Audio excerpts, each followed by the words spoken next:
તો unit number 3 છે renewable source of energy, બરાબર. એનો આપણે પાર્ટ નંબર 5 છે આપણે એ પહોંચ્યા હતા, બરાબર. તો એનો ઇમ્પોર્ટન્ટ ટોપિક છે એક લેવાના અહીં, બરાબર, કે ઉર્જા વિનિકરણની જરૂરિયાત છે નીટ કી જગ્યાએ પડે છે, બરાબર.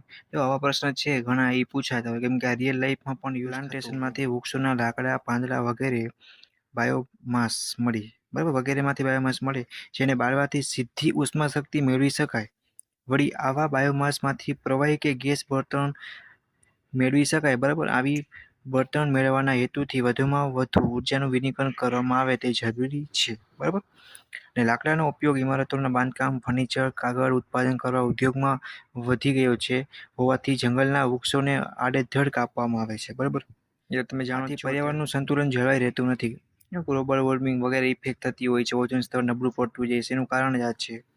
તો આ ઉપરાંત આપણે જોવા જઈએ કે બાયોમાસ છે લાકડું મેળવવા માટે પણ મુશ્કેલી સર્જાય, જે ખરેખર બાયોમાસમાં યુઝ થાય છે ત્યાં પણ મુશ્કેલી સર્જાય. તો આવી બાબતોનું નિરાકરણ કરવા માટે ઉર્જા વિનિકરણની જરૂરિયાત પડે છે, બરાબર. તમે મસ્ત 2 ફકરા એટલી એકવાર વાંચી જાઓ તો એ તમને પૂછાય છે, બરાબર. અને થોડુંક ઇમ્પોર્ટન્ટ છે તો તમે એકવાર રીડ કરી નાખજો, ઓકે. તો ઉર્જા વિનિકરણના ફાયદા પણ થતા હોય ઘણી જગ્યાએ, બરાબર. તો વૃક્ષો દ્વારા મળતા લાકડાના બળતણ તરીકે ઉપયોગ કરી શકાય, બરાબર. અને પર્યાવરણનું સંતુલન પણ જાળવી શકાય, અને મોટા ચક્ર અને પ્રાકૃતિક ચક્ર જળવાઈ રહે, પર્યાવરણ સ્વચ્છ પણ રહે અને પ્રાકૃતિક ચક્ર પણ જળવાઈ રહે, અને ઉપયોગના સ્થળથી નજીક ઉર્જા વિનિકરણ થઈ શકે, અને ઔષધ છે, આહાર જેવા વિવિધ ઉપયોગમાં માટે ફળ છે, ગુંદર, મધ વગેરે પર પ્રાપ્ત થાય, અને બાયોમાસ ઉર્જા પ્રાપ્ત થતા પરંપરાગત ઉર્જા સ્ત્રોતનો બચાવ થશે, બરાબર. લાકડાના ઉત્પાદન પણ વધારો થઈ, અને lubricating છે, ઓઇલ કુદરતી રીતે પક્ષીમાંના થડમાં ડીઝલ હોય છે તે પ્રાપ્ત થાય છે. શેમ્પૂ, સાબુ, boot polishing, car polishing, varnish, painting, ink વગેરેના ઉત્પાદન માટે તેલની પ્રાપ્તિ કરી શકાય છે. તો આ એના બેનિફિટ થયા, બરાબર. ઉર્જા બળતણો મળે, કી બળતણ મળશે આ પ્રક્રિયા તમને કર્યા પછી. તો પેલા ગેસ બળતણ છે, હાઇડ્રોજન, મિથેન, કાર્બન મોનોક્સાઇડ મળશે. પ્રવાહી બળતણમાં એસિડિક, મિથેનોલ, એસિટિક એસિડ અને લાઇટિક ઓઇલ પણ મળશે, અને ઘન બળતણ અને ચારકોલ, આટલા પ્રકારના તમને બળતણ મળશે આ પ્રોસેસ કર્યા પછી, બરાબર. પછીના ફાયદા જોઈ લઈએ આપણે. તો પેલો આવશે ઓછી જગ્યા રોકીને આ કોમ્પેક્ટ પ્રક્રિયા છે, અને આ પ્રક્રિયામાં સાદી અને સરળ રચનાની સાધન સામગ્રી વપરાય, અને વાતાવરણથી થોડું વધારે દબાણ પૂરતું છે, એટલે કે બહુ વધુ દબાણની જરૂર નથી પડતી. બાયોમાસમાંથી ઉર્જા રૂપાંતરની કાર્યક્ષમતા 83% પ્રકારના કાર્બનિક બાયોમાસ ફીડ કરી શકાય, અને આ પ્રક્રિયામાં નહિવત વેસ્ટ પેદા થાય છે, બરાબર. એટલે નુકસાન પણ થતું નથી આને, એટલે આના આટલા બેનિફિટ થયા. હવે આપણે આના ગેરફાયદા જોઈ લઈએ. પેલો છે કે બાયોમાસ સૂકવીને વાપરવો પડે, પેલો નુકસાન તો એ જ છે. રેડી. તો તમને આકૃતિ આપી, બરાબર. તો વ્યવસ્થિત નામ નિર્દેશ આપી અને વ્યવસ્થિત લખી નાખવાની, અને આકૃતિ ઉપરથી પણ તમે થોડું લખી શકો છો, બરાબર. એટલે તમારે કંઈ પણ ટેન્શન લેવાની જરૂર નથી. પછીના અમુક ગેરફાયદા બીજા છે જે બાકી રહી ગયા, આપણે એ પણ જોઈ લઈએ. તો શું કહે છે કે ઉત્પાદિત ઘરમાંથી મોટી તેલ, પાણી અને કચરા દૂર કર્યા બાદ વાપરી શકાય. વાતાવરણને અમુક અંશે પ્રદૂષણ કરે છે, અને તાપમાનના કારણે પ્રક્રિયામાં વાપરતા પાત્રનું આયુષ્ય પણ ઓછું થાય છે. આ એના એટલા ગેરફાયદા છે, બરાબર. એરોબિક ડાયજેશન અને એનેરોબિક ડાયજેશન, બરાબર. આ તફાવત પણ એટલો ઇમ્પોર્ટન્ટ છે, બરાબર. તો આ પ્રક્રિયામાં બાયોમાસનું પાચન એરોબેસ નામના સૂક્ષ્મ જીવાણુથી થતું હોય, બરાબર. પહેલા નંબરનો પોઈન્ટ. આ પ્રક્રિયામાં બાયોમાસનું પાચન છે એ એનોરોબસ નામના સૂક્ષ્મ જીવાણુથી થતું હોય, બરાબર. તો આ પ્રક્રિયા નીચા તાપમાને થાય છે, બરાબર. અને આ પ્રક્રિયા છે એ એટલીસ્ટ 35 જેટલા તાપમાને થાય છે, બરાબર. અને આ પ્રક્રિયા વાતાવરણના દબાણે થાય છે, જ્યારે આ પ્રક્રિયા છે સામાન્ય દબાણે થાય, બરાબર. તો જો આ ત્રણ પોઈન્ટ તો સહેલા જ છે, યાદ રહી ગયો. ઇથેનોલ અને મિથેનોલ આ પ્રક્રિયાથી બને. બે જે કેમિકલ છે રસાયણો, એ આપણે આ પ્રક્રિયા કઈ એરોબિક ડાયજેશન થશે, બરાબર, ત્યારે બે પ્રકારના આપણે કેમિકલ મળશે, આવશે ઇથેનોલ અને મિથેનોલ, બરાબર. એ થઈ ગયું. તો આ પ્રક્રિયાથી મિથેન ગેસ, આમાં ખાલી શું થશે કે ઓનલી ફોર મિથેન ગેસ બનશે, બરાબર. તો ઇથેનોલ ઓટોમોબાઈલ એન્જિનમાં સીધું કે પેટ્રોલમાં ભેળવીને ફ્યુલ તરીકે વાપરી શકાય, બરાબર. જ્યારે મિથેન ગેસ છે એ બાયોગેસ છે, જ્યારે રસોઈ બનાવવા, ગેસ લેમ્પ ચલાવવા, આંતરદાન એન્જિન ચલાવવા, ખેતીના પંપ યંત્રો અને જનરેટર ચલાવી શકાય છે, બરાબર. 6 નંબર પોઈન્ટ આ આવશે કે આ ડાયજેશન પ્રક્રિયા ઓક્સિજનની એનોબેરિક ડાયજેશન છે, એમાં છે ઓક્સિજનની ગેરહાજરીમાં થશે, બરાબર.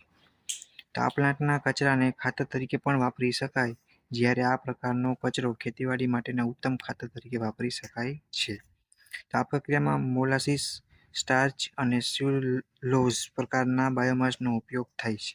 અને ઢોર ઢાંખરનો સેન્દ્રિય કચરો અને પ્લાન્ટનો સેલ્યુલોઝિક સ્લરીનો બાયોમાસ આ પ્રક્રિયામાં પણ વાપરી શકાય છે. બરાબર. તો આ એટલી જ તફાવત છે. તમે તમે ઓછામાં ઓછા 6 મુદ્દા પણ લખી શકો. બરાબર. અને તમે થિયરી વાંચો ત્યારે તમે તમારી રીતે પણ આને લગતું કોઈ પણ તમને આવડતા હોય, કમ્પેરિઝન થતી હોય એવા મુદ્દા તમે તમારી રીતે પણ લખી શકો છો. બરાબર. હવે આપણે એના ફાયદા જોવાના છે. બરાબર. તો બાયોગેસ બનાવવા સસ્તા છે, સરળ છે અને રચનાના સાધનો પણ વપરાય છે. બરાબર. રચનાના સાધનો વપરાય છે. જીવાણુ અને દુર્ગંધમુક્ત ઉત્તમ પ્રકારનું ખાતર છે. બરાબર. પહેલી વસ્તુ બાયોગેસ છે રસોઈ માટે પણ બર્તન તરીકે એટલે કે ફ્યુલ તરીકે યુઝ કરી શકાય છે. બરાબર. અને બાયોગેસ દીવા પ્રકાશિત કરવા, ખેતી યંત્ર, સિંચાઈના યંત્ર અને એન્જિન ચલાવવા માટે વાપરી શકાય છે. આ બધા એના શું છે તો એક પ્રકારના એડવાન્ટેજ છે. બરાબર. એટલે કે ફાયદાઓ. અને પ્લાન્ટમાં વપરાતા બાયોમાસ, છાણ અને સેન્દ્રિય કચરો ગામમાંથી મળી જાય છે. બરાબર. તો એના માટે પણ કાંઈ બહુ ખર્ચો કરવો પડતો નથી. ગેસ વિતરણમાં અકસ્માત થવાનો ભય પણ નથી અને વિસ્ફોટ થવાની પણ કોઈ શક્યતા નથી. બરાબર. પ્લાન્ટની કાર્યક્ષમતા છે 60% જેટલી પણ છે. તો આના આટલા બેસ્ટ ફાયદા છે. તમે આગળ ટૂંકનોંધ તરીકે પૂછાય જ્યારે ટૂંકનોંધ તરીકે જીટીમાં પૂછાય ત્યારે પણ તમે આ લખી શકો. બરાબર. અને ગેરફાયદાઓ શું છે કે બાયોગેસ પ્રવાહી બનાવવાની બાટલામાં સંગ્રહી શકાતો નથી. પહેલી વસ્તુથી. બરાબર. ઉત્પાદનના સ્થળે કે તેની નજીકમાં જે બાયોગેસ વાપરવો પડે છે. એવું નથી બનતું કે આપણે આજ રાજકોટ બનાવ્યું અને અમદાવાદ આપણે લઈ જાય તો આપણે યુઝ કરી શકીએ. બરાબર. આમાં એવું નથી થતું. તો આ કારણનું નુકસાન છે, એટલે ડિસએડવાન્ટેજ છે. તો બાયોગેસ પ્લાન્ટ માટે વધારે અને અનુકૂળ જગ્યાની જરૂર પડે તો પૂરતા પ્રમાણમાં જગ્યા હોવી જોઈએ. બરાબર. અને જમીનની કિંમત વધારે આપણે સ્થાપના એટલે કે સ્થાપી ના શકીએ. બરાબર. તો બાયોગેસના ગુણધર્મો ક્યાં છે? પોતાના કંઈક તો ગુણધર્મ એ છે પારદર્શક છે, રંગ, ગંધ અને સ્વાદિષ્ટ, હિત, ગેસ બળે ત્યારે વાસ વિનાનો છે. બરાબર. અને બાયોગેસ બાળવાથી રાખ, મેસ અને ઝેરી વાયુ પેદા થતા નથી. પ્રદૂષણ રહિત છે. બરાબર. એન્વાયરમેન્ટને પણ કોઈ પ્રકારની ઇફેક્ટ નથી કરતો. ગરમી અને પ્રકાશ પણ આપે છે. જ્યારે તેની ઘનતા 0.55 અને પ્રતિ ઘન મીટર તેનું વજન 0.64 કિલોગ્રામ છે. બરાબર. અને તેની કેલોરીફિક વેલ્યુ 8350-9250 છે. જ્યારે તે 1400 સેલ્સિયસનું તાપમાન બરાબર આપે અને તેનો એક 10 નંબર 110 છે. બરાબર. તેને દહન માટે પ્રતિ M3 હવાની પણ જરૂર પડે છે. બરાબર. તો આપણે એના ફાયદા એટલે કે એપ્લિકેશન જોઈ લઈએ બાયોગેસના. બરાબર. બાયોમાસ છે એમાં બાયોગેસના ફાયદા જોવાના. રસોઈ કરવા માટે ઉપયોગ થાય. પહેલી વસ્તુ એ છે. બરાબર. ગામડામાં એ છે એટલીસ્ટ પહેલા યુઝ થતો. હવે ડિજિટલ જમાનામાં આનું ઓછું પડી ગયું. બરાબર. તો મેન્ટલ વાળા ગેસના દીવા પ્રગટાવી પ્રકાશ મેળવવા માટે પણ આનો યુઝ થાય છે. બરાબર. અને પાણી ગરમ કરવા માટે પણ યુઝ થાય છે. ડીઝલ અને એન્જિનના ફ્યુલ તરીકે પણ યુઝ કરી શકાય છે. બરાબર. અને ખેતીવાડીના નાના એન્જિનો બર્તન તરીકે પણ યુઝ થાય છે. ઉદ્યોગના યંત્રો, ખેતીવાડીના સાધનો અને પાણી ખેંચવાના પંપ તરીકે પણ યુઝ થાય છે. આપણે એગ્રીકલ્ચરમાં પણ એટલો આનો બેનિફિટ ઉપયોગ છે. તો જનરેટર ચલાવતી વિદ્યુત ઉત્પન્ન કરવા માટે પણ ઇલેક્ટ્રિસિટી એમાં પણ બેનિફિટ છે. બાયોગેસની ગરમીનો ઉપયોગ કરી ખેત પેદાશોને સુકવવા માટે પણ થાય છે. જો તમે એક વસ્તુ નોટિસ કરજો કે ઉપયોગ છે, ફાયદા છે અને ગેરફાયદા છે. એમાંથી એક બે એવા છે કે જે બધા કોમન છે. બરાબર. તો તમે એટલીસ્ટ યાદ પણ રાખી શકો છો. બાયોગેસ વાપરી રેફ્રિજરેટર પણ ચલાવી શકાય. મિથેન ગેસ, કાર્બન ડાયોક્સાઇડ અને રસાયણો બનાવવા માટે પણ વપરાય છે. તો આ રહ્યા એ બાયોગેસના ઉપયોગ હતા. બરાબર.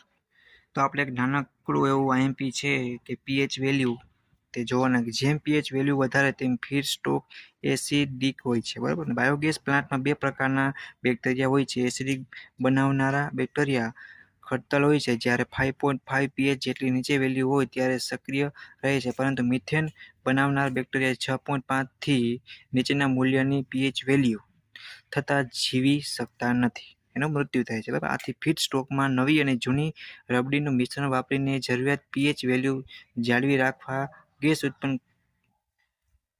ઉત્પાદન દર વધારે મેળવાય. બરાબર છે. તો આ પીએચ વિશે થોડુંક એટલું એટલીસ્ટ ક્યાંય પૂછાઈ જાય તો તમે લખી શકો.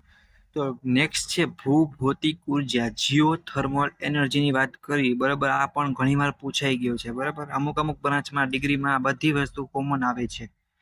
રિન્યુએબલ એન્જિનિયરિંગ કરી મેકેનિકલમાં અને ઘણી બધી બ્રાન્ચ છે જેમાં એ સબ્જેક્ટ આવે છે. એમાં બેઠે વસ્તુ અત્યારે આવે છે, બટ એટલો ફેરફાર છે ખાલી ઇંગ્લિશમાં આવે છે, બરાબર. એટલે અત્યારે તમે ભણશો એ જે લોકોને ડિગ્રી કરવી છે, બરાબર, આગળ ફિલ્ડમાં જવું છે, ગેટની એક્ઝામ આપી છે, કંઈક લાઈફમાં આગળ વધારે વિચાર્યું છે, એ લોકોને અત્યારે ધ્યાન આપશો તો સહેલું થશે. અને અત્યારથી ઇંગ્લિશને મજબૂત રાખજો.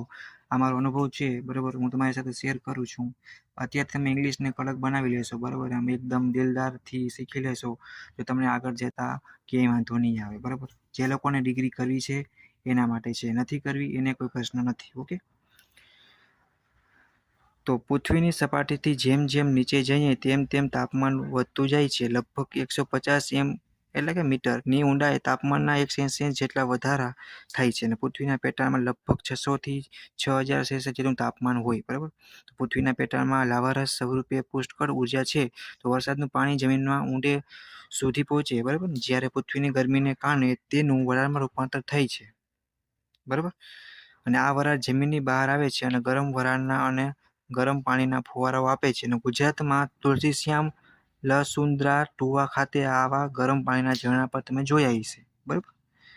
અને આ વરાળનો ઉપયોગ કરી ટર્બાઇન પણ ચલાવી શકાય છે, બરાબર. તો હિમાચલ પ્રદેશમાં 5 kW નો પ્લાન્ટ મિનિકલ ખાતે કાર્યરત છે, બરાબર. ને લખાત વિસ્તારમાં ભૂભૌતિક ઉષ્ણતા કુવા ખોદવામાં આવ્યા અને ઉષ્ણતા શક્તિનો ઉપયોગ મીઠું, સલ્ફર અને બોરેક્સ મેળવવા તથા શુદ્ધ કરવા માટે પણ થઈ રહ્યો છે, બરાબર. તો આપણે જોઈએ કે પૃથ્વીના પેટાળમાં રહેલા ઉર્જાના 4 રીતે ઉપયોગ કરી શકાય. જેટલા ઉર્જા અમુક જે એનર્જી છે, બરાબર, પેટાળમાં રહેલી છે એને 4 રીતે યુઝ કરી શકાય. કયા કયા? તો ગરમ પાણીની રીતથી, સૂકી વરાળની અને ભીની અને ગરમ ખડકની રીતથી, બરાબર. તો ભૂ ઉષ્મીય ઉર્જાના ઉપયોગની વાત કરી તો વીજળી પેદા કરવા માટે, મોતિયાસ ઉદ્યોગમાં, ગ્રીન હાઉસ માટે અને કાગળ બનાવવા માટે, બરાબર. બીજી વાત કરી તો ભૂભૂમિય ઉર્જાની મર્યાદાઓ કઈ છે કે જમીનમાંથી નીકળતા ગરમ પાણી અને વરાળમાં સલ્ફર, એમોનિયા અને ક્ષાર હોય છે, જેનાથી પાણીની પાઇપલાઇન મશીનો પાસ નુકસાન કરે છે, બરાબર. તો જમીનમાંથી નીકળતી વરાળ વાલ્વમાંથી છોડવામાં આવે ત્યારે ખૂબ જ ઘોંઘાટ પણ થાય છે, બરાબર. અને આવી વરાળનું જોઈતું દબાણ મેળવી શકાતું મુશ્કેલ છે, ટૂંકમાં, બરાબર. તો આ સિમ્પલ હતો આપણો કયો હતો ટોપિક, બરાબર, કે જીઓ તરીકે ઓળખાય છે, બરાબર, જીઓથર્મલ એનર્જીની વાત કરી હતી, બરાબર. તો એટલીસ્ટ ઘણીવાર જીટીમાં પૂછાઈ જતો હોય છે. આ પણ એટલો જ ઇમ્પોર્ટન્ટ કે સમુદ્રી ઉર્જા સ્ત્રોત, ઓશિયન એનર્જી સોર્સની વાત કરી, બરાબર. પૃથ્વી ઉપર સમુદ્ર એ સૌથી મોટો અને સૌથી ઓછો ઉપયોગમાં લેવાતો ઉર્જા સ્ત્રોત છે. સમુદ્ર પાસે રિન્યુએબલ એનર્જી પેદા કરવાની અપાર ક્ષમતા છે, બરાબર. સમુદ્રી છે ઉર્જાના મુખ્ય સ્ત્રોત ક્યાં છે? તો ટાઇડલ સ્ટીમ છે, દરિયાઈ પ્રવાહ છે, ભરતી ઓટ, દરિયાઈ મોજા, દરિયાઈ ઉષ્મીય ઉર્જા અને ક્ષારના ગ્રેડિયન્ટ, બરાબર. આટલા પ્રકારની આપણે છે કે નથી, તો ખાલી આપણે સમુદ્રી ઉર્જા એટલે કે ઓશિયન, બરાબર. અને આ પણ ઘણીવાર ડીપમાં પૂછાય, બરાબર, કે ટાઇડલ સ્ટીમ એટલે શું, બરાબર. અત્યારે બેઝિક જોઈ છે, બટ તમારે જેટલા માર્ક્સમાં પૂછાય, બરાબર, 7 માર્ક્સમાં પૂછાય તો એ મુજબ તમારે લખવાનું, અને 3 માર્કમાં પૂછાય તો એ મુજબ લખવાનું, બરાબર. બીજું એક આઈએમપી છે કે ભરતી ઉર્જા ટાઇડલ એનર્જીની વાત કરી તો પૃથ્વી, ચંદ્ર અને સૂર્ય વચ્ચેના ગુરુત્વાકર્ષણ બળના એટલે કે ફોર્સ, બરાબર. જ્યારે તમે ગુજરાતીમાં લખો, ગુજરાતી મીડિયમ વાળા, ત્યારે વચ્ચે આવા યુઝ કરે વર્ડ કાઉન્સ કરીને, બરાબર, તો માર્ક્સમાં ઘણો ફેર પડશે. રેડી? તો કારણ કે સમુદ્રમાં ભરતી અને ઓટની પ્રક્રિયા સતત ચાલુ રહી, બરાબર. આવા ભરતીના પ્રવાહમાંથી ઉર્જા મેળવી શકાય. તેની ફિગર પર તમને આપી છે એ બી, બરાબર. પ્રિન્સિપલ ઓફ ટાઇડલ એનર્જી તમે એટલીસ્ટ આટલું તમે દોરી નાખો ને એટલે આખા પ્રશ્નનો જવાબ આ ફિગરમાં આવી જાય, બરાબર. પછી તમે તમારી રીતે જે સમજ્યા હોય તમે લખી નાખો ફિગરના આધારે, બરાબર, એમને નહીં, એટલે તમને આરામથી માર્ક્સ મળી જાય. એની ગેરંટી તમને હું આપું. રેડી? તો જે લોકોને માર્ક્સ ઓછા આવે છે એ લોકો માટે પણ વિડીયો આપણે બનાવશી કે ઘણીવાર અમને લખી પૂરું નાખી તો પણ માર્ક ઓછા આવે છે, બરાબર. તો ભરતી વખતે દરિયાનું પાણી ટાઇડલ બેઝિનમાં મહત્તમ ઊંચાઈ સુધી ભરવામાં આવે છે. જ્યારે ઓટ આવે ત્યારે જ્યારે ટાઇડલ બેઝિનની બહાર પાણીનું લેવલ નીચું જાય ત્યારે ગેટ ખોલવામાં આવે છે. આવા ગેટમાં ટર્બાઇન બેસાડેલી છે, બરાબર. અને પાણીના પ્રવાહથી આ ટર્બાઇન ઊર્જા પેદા કરે છે. જ્યારે ટાઇડલ બેઝિનમાં પાણીનું લેવલ નીચું જાય ત્યારે ટર્બાઇન વીજળીનું ઉત્પાદન બંધ કરે છે અને બેઝિન ભરતી વખતે ફરીથી પાણીથી ભરવામાં આવે છે. આ રીતે વીજળી પેદા કરવામાં આવે, સિમ્પલ, બરાબર. તેના ફાયદા ક્યાં છે આપણે એ પણ જોઈ લઈએ, બરાબર, કે પાવર ઉત્પાદન સસ્તું છે, કોઈ બળતણની પણ જરૂર નથી પડતી, તેનાથી કોઈ નુકસાનકારક પણ કચરો પેદા થતો નથી, એટલે એન્વાયરમેન્ટ પણ જળવાઈ રહે છે, તેનાથી કોઈ પ્રદૂષણ થતું નથી. અને ભરતીની કુદરતી પ્રક્રિયા વીજળી ઉત્પન્ન કરે, કોઈ કાચા મટીરિયલની પણ જરૂર પડતી નથી.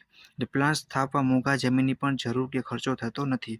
તો ટાઇડલ પાવર પ્લાન્ટના સ્થળે માછીમારી પણ થઈ શકે છે. ટાઇડલ પાવર અખૂટ છે, બરાબર.